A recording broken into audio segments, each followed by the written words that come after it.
Hi friends, आप सभी कैसे हो। आशा करता हूँ कि आप सभी अच्छे होंगे। आपका हमारे चैनल वीके जाटोल क्लासेस में स्वागत है। आज के इस वीडियो में हम 1 नवंबर 2025 के मुख्य करंट अफेयर्स और उसके एक्सप्लेन के बारे में चर्चा करेंगे।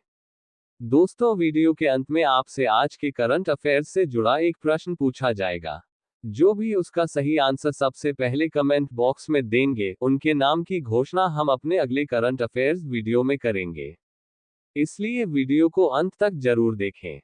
प्रश्न नंबर 1, हाल ही में किस देश ने पहली बार APACAIG एशिया प्रशांत दुर्घटना जांच समूह की बैठक आयोजित करने की घोषणा की है? A Bharat, B Japan, C Australia, D Singapore. दोस्तों, आपका सही answer option number A Bharat होगा। भारत पहली बार Asia Pacific accident investigation group APACAIG की बैठक और कार्यशाला की मेजबानी करेगा। ये कार्यक्रम 28 से 31 अक्टूबर 2025 तक आयोजित होगा। क्या है? यह एक महत्वपूर्ण विमानन सुरक्षा एविएशन सेफ्टी कार्यक्रम है, जिसे अंतर्राष्ट्रीय नागर विमानन संगठन ICAO द्वारा एशिया प्रशांत क्षेत्र के लिए आयोजित किया जाता है। मेजबानी कौन करेगा? नागर विमानन मंत्रालय के तहत कार्यरत विमान दुर्घटना अन्वेषण ब्यूरो AAIB इसे आयोजित कर रहा है। उद्देश्य: इस बैठक का मुख्य उद्देश्य एशिया और प्रशांत क्षेत्र में विमान दुर्घटनाओं और घटनाओं की जांच से जुड़ी क्षेत्रीय सहयोग को मजबूत करना, ज्ञान का आदान प्रदान करना और जांच क्षमता को बेहतर बनाना है। महत्व: यह आयोजन वैश्विक विमानन सुरक्षा क्षेत्र में भारत की बढ़ती नेतृत्व भूमिका और अंतर्राष्ट्रीय मानकों के प्रति उसकी प्रतिबद्धता को दर्शाता है। प्रतिभागी: इसमें ICAO के सदस्य देशों के लगभग 90 प्रतिनिधि और विशेषज्ञ शामिल होंगे। प्रश्न नंबर 2, हाल ही में भारत की अग्रणी ई-कॉमर्स कंपनी फ्लिपकार्ट ने किस फिनटेक फर्म के साथ मिलकर फ्लिपकार्ट भारत यात्रा कार्ड लॉन्च किया है? A PhonePe, B MobiKwik, C Paytm, D Pine Labs. दोस्तों, आपका सही answer option number D Pine Labs होगा। ई कॉमर्स कंपनी फ्लिपकार्ट और फिनटेक फर्म पाइन लैब्स ने मिलकर एक नया प्रीपेड कार्ड, फ्लिपकार्ट भारत यात्रा कार्ड, लॉन्च किया है। ये card national common mobility card NCMC system पर आधारित है। ये भारत में मेट्रो, बसों और अन्य पब्लिक ट्रांसपोर्ट सेवाओं में तेज और एकीकृत भुगतान के लिए बनाया गया है। इस कार्ड से यात्री ऑफलाइन पेमेंट बिना इंटरनेट भी कर सकते हैं और इसे UPI के जरिए आसानी से रिचार्ज किया जा सकता है। ये कार्ड सिर्फ 50 रुपये में फ्लिपकार्ट ऐप पर उपलब्ध है और इसे भारत यात्रा कार्ड मोबाइल ऐप के जरिए मैनेज किया जा सकता है। ये पहल देश में बढ़ते मेट्रो यात्रियों के लिए नकद मुक्त और कुशल यात्रा को बढ़ावा देगी। प्रश्न नंबर 3, हाल ही में INS सतलुज ने किस देश के साथ मिलकर अपना 18वां संयुक्त हाइड्रोग्राफिक सर्वेक्षण पूरा किया है? A Maldives, B Seychelles, C Mauritius, D Sri Lanka. दोस्तों, आपका सही answer option number C Mauritius होगा। भारतीय नौसेना के जहाज INS सतलुज ने मॉरिशस के सामरिक जल क्षेत्र में एक महत्वपूर्ण हाइड्रोग्राफिक सर्वेक्षण सफलतापूर्वक पूरा कर लिया है। इस मिशन के दौरान INS सतलुज ने लगभग 35,000 वर्ग मील के विशाल समुद्री क्षेत्र को कवर किया। नौसेना के अधिकारियों के अनुसार, ये सर्वेक्षण मॉरिशस की समुद्री सुरक्षा को बेहतर बनाने, बेहतर मरीन चार्टिंग, तटीय विनियमन और समुद्री अर्थव्यवस्था को मजबूत करने में सहायक होगा। यह मिशन भारत और मॉरिशस के बीच मजबूत रक्षा सहयोग का भी प्रतीक है। क्षमता निर्माण के तहत मॉरिशस के विभिन्न मंत्रालयों के 6 कर्मचारियों को जहाज पर आधुनिक जल सर्वेक्षण तकनीकों का व्यावहारिक प्रशिक्षण भी दिया गया। सर्वेक्षण पूरा होने के बाद इसका विवरण औपचारिक रूप से मॉरिशस के अधिकारियों को सौंप दिया गया है। INS सतलुज ने मॉरिशस के राष्ट्रीय तटरक्षक बल के साथ मिलकर समुद्री डकैती रोधी गश्त भी की। प्रश्न नंबर 4, हाल ही में विश्व खाद्य पुरस्कार foundation, world food prize foundation ने किसे शीर्ष कृषि खाद्य अग्रणी, टॉप एग्री फूड लीडर के रूप में नामित किया है? A Ranveer Brar, B Vikas Khanna, C Sanjeev Kapoor, D Kunal Kapoor. दोस्तों, आपका सही answer option number C Sanjeev Kapoor होगा। मशहूर शेफ और पद्मश्री से सम्मानित संजीव कपूर को वर्ल्ड फूड प्राइज फाउंडेशन ने टॉप एग्री फूड पायनियर के रूप में सम्मानित किया है। ये सम्मान उन्हें अमेरिका के आयोवा में हुए बोरलॉग डायलॉग वीक के दौरान दिया गया। उन्हें ये पहचान स्वस्थ और टिकाऊ खान पान को बढ़ावा देने और भारतीय कृषि का समर्थन करने के लिए उनके जबरदस्त योगदान के लिए मिली है। संजीव कपूर ने कहा कि वर्ल्ड फूड प्राइज फाउंडेशन से यह पहचान मिलना उनके लिए सौभाग्य की बात है।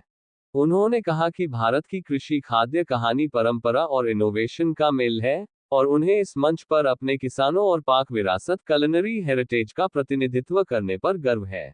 उनके कार्यक्रमों ने पहले ही लाखों लोगों को पौष्टिक भोजन परोसा है और हजारों बच्चों, शिक्षकों और किसानों को जोड़ा है। प्रश्न नंबर 5, हाल ही में आयोजित कोग्निवेरा अंतर्राष्ट्रीय पोलो कप कग्निवेरा इंटरनेशनल पोलो कप में भारत ने किस देश को 10-9 के अंतर से हराया है? A England, B Argentina, C Brazil, D दक्षिण अफ्रीका। दोस्तों आपका सही answer option number B Argentina होगा। प्रश्न नंबर 6, हाल ही में किस राज्य ने PM schools for rising India PM Shri योजना के एमओयू पर हस्ताक्षर किए हैं? ए तमिलनाडु, बी तेलंगाना, सी कर्नाटक, डी केरल। दोस्तों आपका सही answer option number D Kerala होगा। केंद्र की महत्वाकांक्षी PM schools for rising India PM Shri योजना का केरल की वामपंथी सरकार लंबे समय से विरोध कर रही थी। उनका तर्क था कि यह योजना राष्ट्रीय शिक्षा नीति एनईपी के माध्यम से शिक्षा के केंद्रीयकरण और सांप्रदायिक एजेंडे को बढ़ावा देती है। लेकिन राज्य को अपना ये रुख तब बदलना पड़ा जब केंद्र ने समग्र शिक्षा फंड के तहत 1158 करोड़ रुपए से अधिक का बकाया रोक दिया। इस फंड के रुकने से राज्य के लगभग 40 लाख छात्रों को मिलने वाली मुफ्त ड्रेस, किताबें और अन्य सुविधाओं पर सीधा असर पड़ रहा था। केरल के शिक्षा मंत्री वी शिवनकुट्टी ने इसे नीति में बदलाव के बजाय एक टैक्टिकल फैसला बताया है। उन्होंने साफ किया कि पैसे की तंगी के कारण ये समझौता किया गया, लेकिन केरल अपने पाठ्यक्रम केरला करिकुलम फ्रेमवर्क में कोई बदलाव नहीं करेगा। एमओयू साइन होने के बाद अब केरल को बकाया एरियर समेत कुल 1476 करोड़ रुपए की फंडिंग मिलेगी।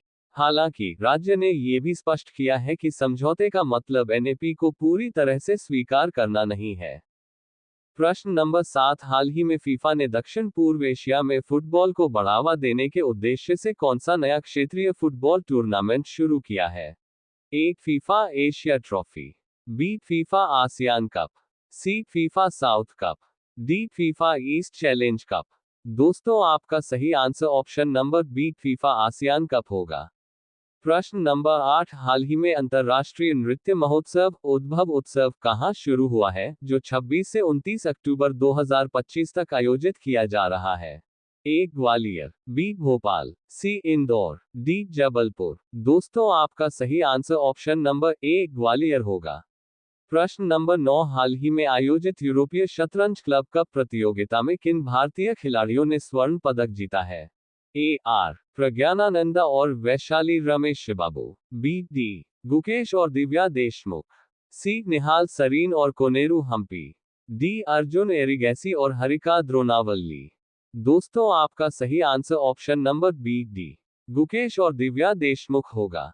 विश्व चैंपियन डी गुकेश और ग्रैंडमास्टर दिव्या देशमुख ने अपनी अपनी टीमों के लिए खेलते हुए व्यक्तिगत दोहरा स्वर्ण पदक जीतकर देश का नाम रोशन किया है।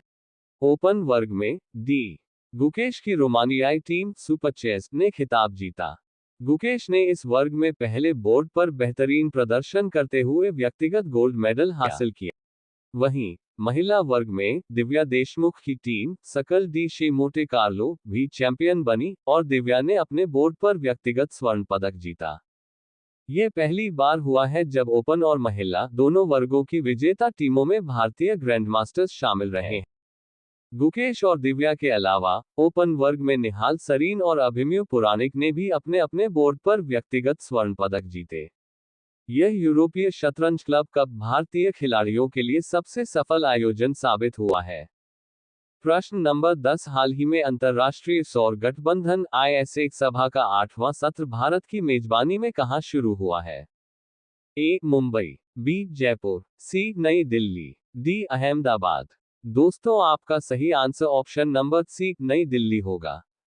नई दिल्ली के भारत मंडपम में अंतर्राष्ट्रीय सौर गठबंधन IS1 की 8वीं सभा का महत्वपूर्ण सत्र शुरू हो गया है।